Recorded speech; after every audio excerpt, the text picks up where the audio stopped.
All right, now that we've created the Google form, I'm going to show you how you could use Google Forms to potentially turn your form into a rubric or a digitized rubric that you could then enter all of your information into and then be able to access in a spreadsheet later on. So what I did was I created a form like I did last time, and I named it Rubric Test. And you can always change the name later if you just click on the title either here or here. Later on you can change it if you don't like the name of it. But what I'm going to do is I'm going to start by adding an item. And the first item that I'm going to use for this rubric is a scale. So if we think of rubrics, let me bring up a rubric real quick that I use for my stats class. It is almost like a scale, and each topic of the rubric, whether that be like eye contact in a speech, or for example how they're talking about how they're gathering their sample for a statistics project, it's mainly just a scale-based input where you just go ahead and have your category, and then you, the teacher, are entering in if they got 0 points all the way up to 4 points. So what I'm going to do here is I'm going to start by, like I said, creating a scale question. I am going to go ahead and have my question title, which will just kind of be more of a clue on what the heck the category for my rubric is. I'm just going to name that population, or rather, actually, I'll just name it introduction because that's the first thing that's on my rubric is the introduction. They get graded for that. After I get done with the question title, which will be the category for the rubric, I'm going to set the scale. And now if you look at mine, I have it going from 0 all the way to 2. But in some cases I like to give 1 as well, just in case they're kind of like halfway there. So what I'm going to do is I'm going to create a scale from not 1 to 5, but I'm going to go from 0 all the way to 2 is the maximum. Now you can add labels to kind of remind yourself that this is, like, for example, 0 is the low score, 2 is the high. And the way that'll show up is, let me just click done here because I'm done with that first question. When you're looking at the form when it's done, you'll kind of have the low and the high to kind of use as reminders.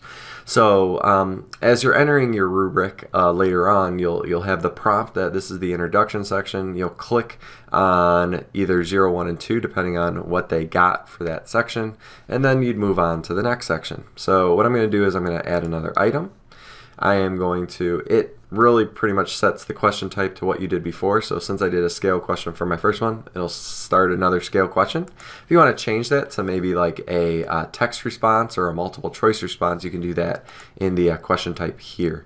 So I'm going to do the next one. This is going to be my population. For the statistics study, they have to define what their population for the study is. For the population, let's look at the rubric. It's going from 0 to 2 again. So again, what I'm going to do is I'm going to make a scale, go from 0 to 2. Okay, and again, if you'd like, you can add in labels, but I'm not going to do that because it's going to be pretty much similar to what I had before. So I finish up my rubric. I have, for the most part, I have the introduction, I have my population, I have my method sample section, data results, data interpretation, conclusion. So as you go ahead and complete each student's rubric or each student's grade, you're just clicking on whichever you need, and that will be stored into a spreadsheet later. Now, the one thing that I don't think you should forget is one last item. You could do this either at the top or at the bottom. It really doesn't matter. But I'm just going to make sure that I ask for myself to at least enter the student's name so that, again, later on I can track the student's data. I wouldn't want to put these in willy-nilly and not have any of the student's data because, again, I want to be able to pick out who needs help and who needs to work on certain areas. Okay, so I'm going to put my last question as name.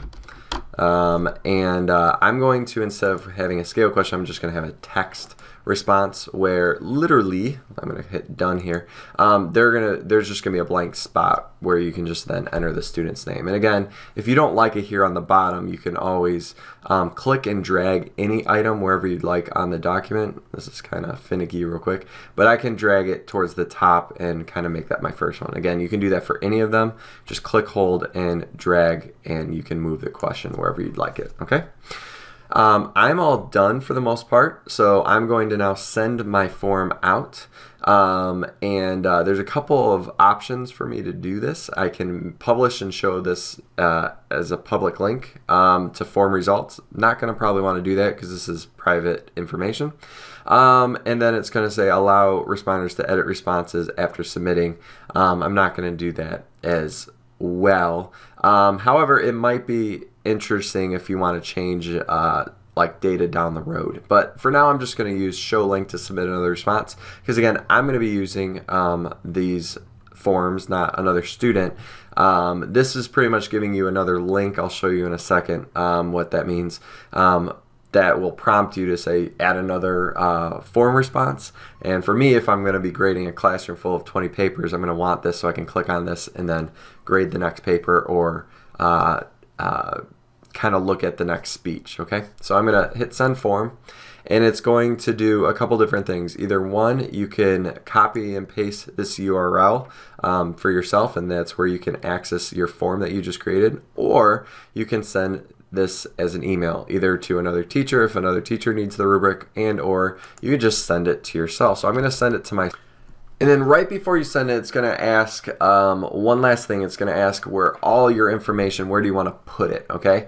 So it's going to, as default, create a spreadsheet for you, and it's going to name the spreadsheet exactly what you named your Google form, and then it's going to just put responses after it. That's usually the option. I just leave it just the default stuff.